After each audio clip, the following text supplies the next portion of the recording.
incredible that it's, that your own character, the character of you and your spouse in the home is cause for so much harm and trauma to a child. And then we talked about, yes, last time also, physical abuse, emotional abuse, giving them psychological health. They're taking care of their mental, psychological needs, and to provide for them, not only physically but also psychologically, and to give them an attachment to you. They should feel an attachment to the parent, and that is a critical element of why, when you see so much of the problems today amongst the youth compared to just even 10, 15 years ago, it is because the attachment of the child, of the youth, is to something other than their parents, other than their family. And namely that attachment is to their peers. Their peers who are equally clueless. They don't know about the dunya, they don't know about the deen, they don't know about anything. And so they because they're so close to them, connected to them 24/7, right? And so in the khutbah, I think we talked about a few weeks ago, that in a survey, teenagers between the ages of 13 and 18, how much time do they spend on their device every day? It's a quiz, yes. 8.5 hours a day. 8.5 hours a day. That's not to be confused with, nowadays everybody's doing schooling on their tablets and computers. So this is for entertainment purposes only. They're spending 8 hours in a day on these devices, looking at what other people are saying, their peers are saying, other people saying silly things, dumb things, and so this becomes a culture, watching one video after another, watching one post after another, and this just becomes an addiction. And even watching cartoons, right? You have a 5, 6, 7-year-old, right? We tell them, okay, here, sit down and watch, cartoons. Watching cartoons, it might be completely halal cartoons, completely appropriate for their age. But the amount that they're watching, first of all, every time you watch a child or anybody, adult, has screen time, it detracts from their attention after they have screen time. They can't focus. So if they watch cartoons for half an hour, they won't be able to do their homework for the next 3-4 hours. So this is why you should have no screen time in the weekdays when they're doing their homework, when they're doing their schoolwork. There should be no screen, no video games, no watching, no cartoons, nothing. And even on the weekends, for example, like our children, they have about 2 to 3 hours of screen time in a week. On the weekend, usually Saturdays, they'll play either video games or they'll watch something, and so it's all, in a given time. And it's not distracting especially from their schoolwork and other activities. And how many people ever saw this, where a child is watching something on a device and the parent or somebody takes the device away from them and they have a fit, they're angry and they're screaming and they're kicking? Yeah, raise your hand if you've seen that. Oh, I've seen it so many times. You know why they're doing that? Why do you think they're doing that? Yes. Yeah, so they want to watch one. Why though? Why they want to watch? I mean, yeah, they like it. Why? They're addicted to it. They're addicted to it. If you see addicts, right, in the hospital, for example, right, or you hear a story that a heroin addict or drug addict broke into a car, they took the money out and they don't enjoy breaking into the car. They don't enjoy robbing someone for money. They need it. They have to have it. So that violence that is a result of that desire, of that strong urge, is the same urge that your child is having when you take their screen time away. So the fact that it is so addictive, right? That's something that by itself should scare us. So we talked extensively about social media, and if you haven't watched the previous lectures or the khutbahs, I encourage you to do that. And also I would say I encourage video games. Generally, I encourage video games. My kids are, they're listening to this. They're like, I do, compared to just, some cartoon that keeps playing, they keep watching.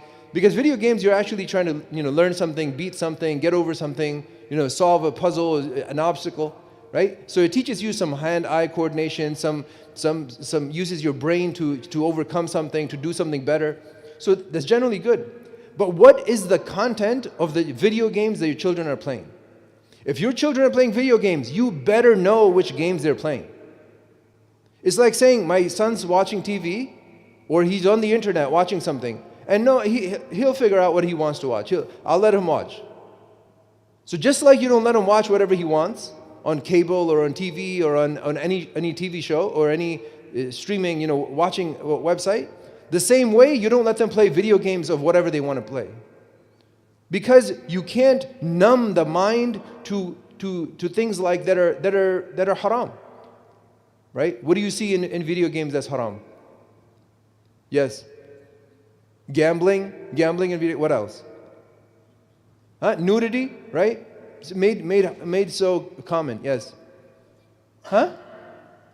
Hitting, right? Just get up, go to someone, you hit them. Yes. Murder.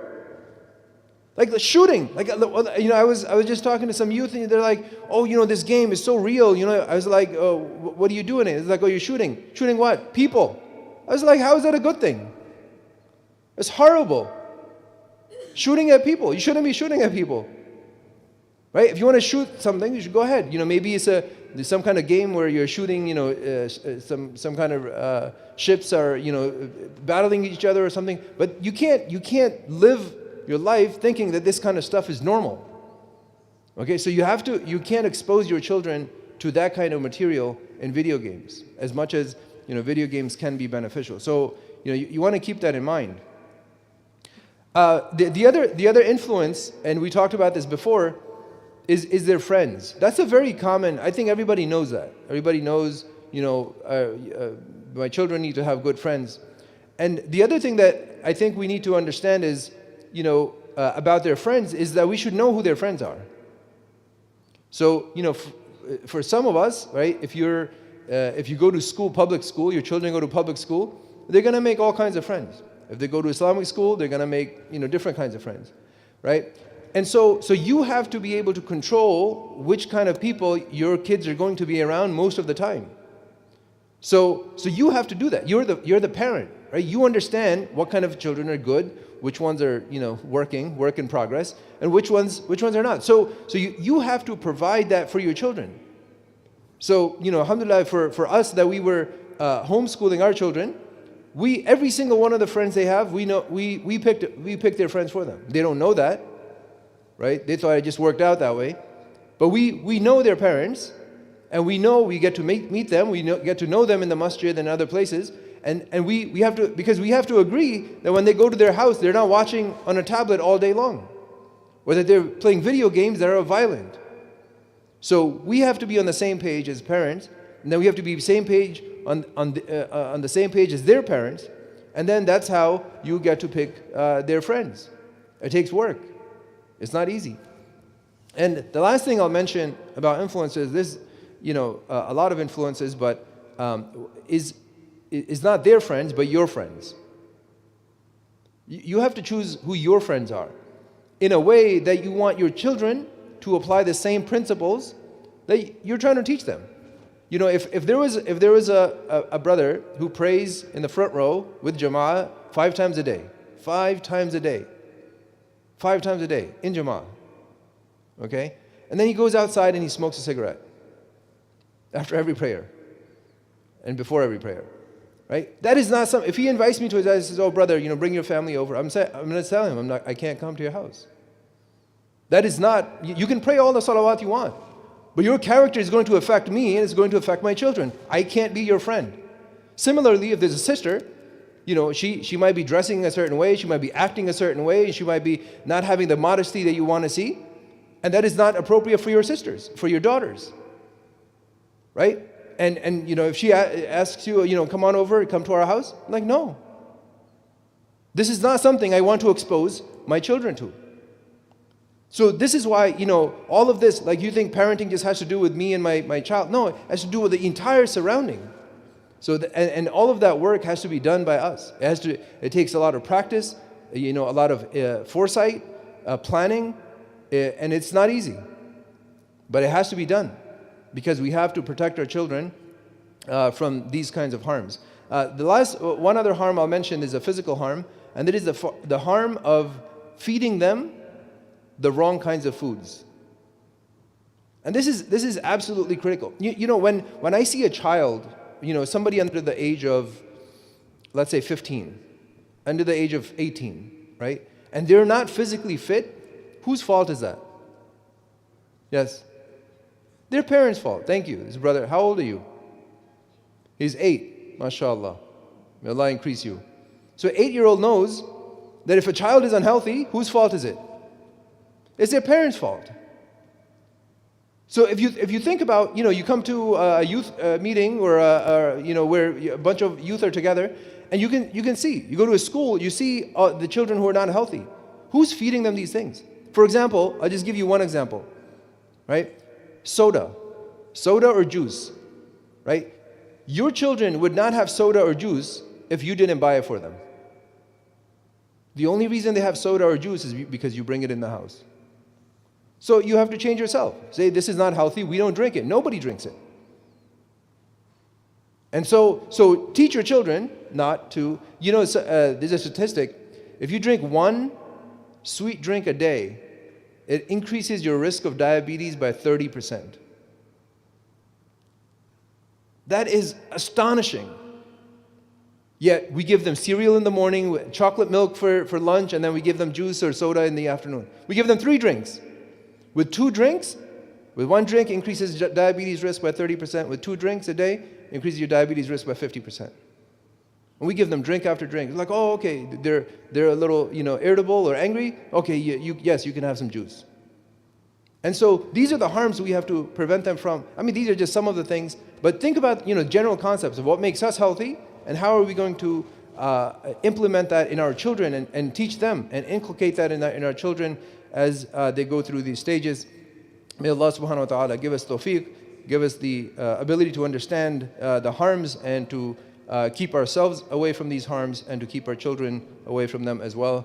May Allah subhanahu wa ta'ala forgive us our sins and accept all the good work we do. Jazakumullahu khairan wa assalamu alaikum wa rahmatullahi wa barakatuh.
That's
fine. We'll do that.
communicate was like a big thing. That was Yeah, on that part. I'm gonna try. Ignore Relief reached out to us, me and Habib. They want to be more active in North Jersey, so they're trying to see where they can invest their resources into. okay. We were looking into different areas. We thought of Bayonne, but Bayonne doesn't.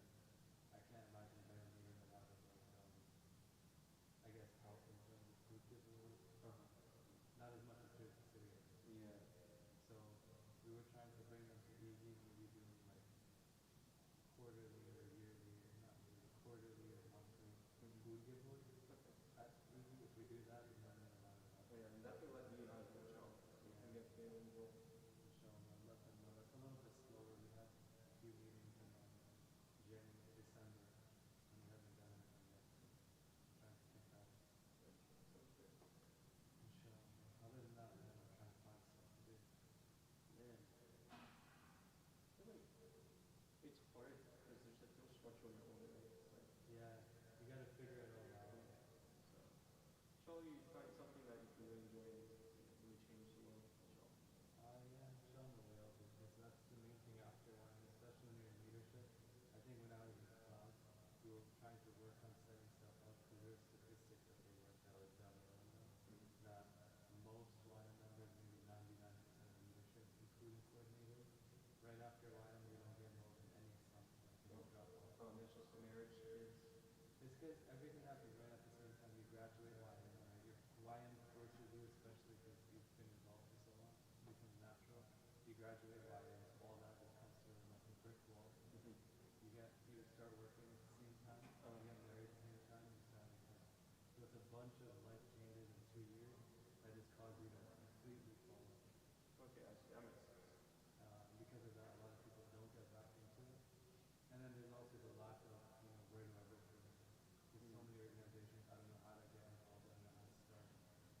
Because like for me, and for you probably as well, you've been involved in YM or like your youth group since you were in high school. And it's just so natural for you to get more and more involved, right? For me, I got involved after I graduated college, so it's a little different. No, but you were part of the youth group. Yeah. So you're already part of it, and you know the taking help, and you start getting more and more involved. So there's a natural transition. Yeah. For me, I was in Lions in high school. Then I got involved in high school.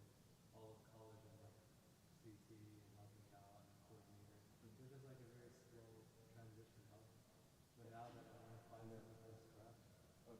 I have to kind of, I'm not used to looking for stuff. Mm-hmm.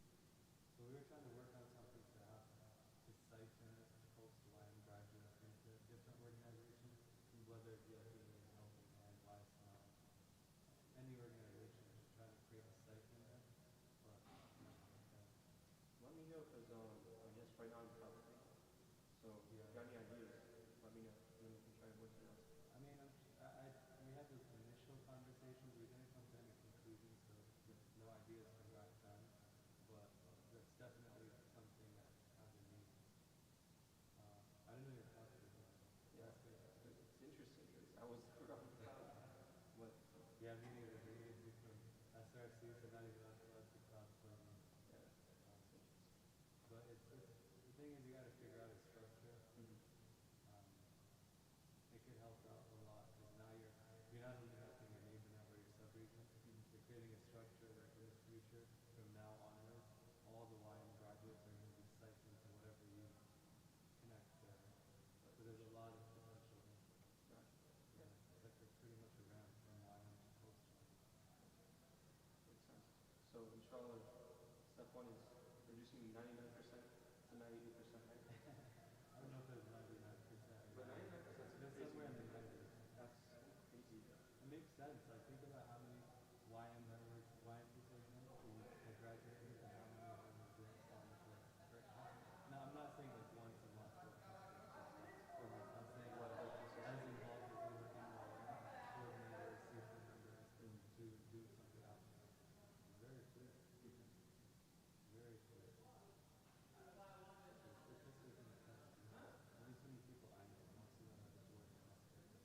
The rest of it is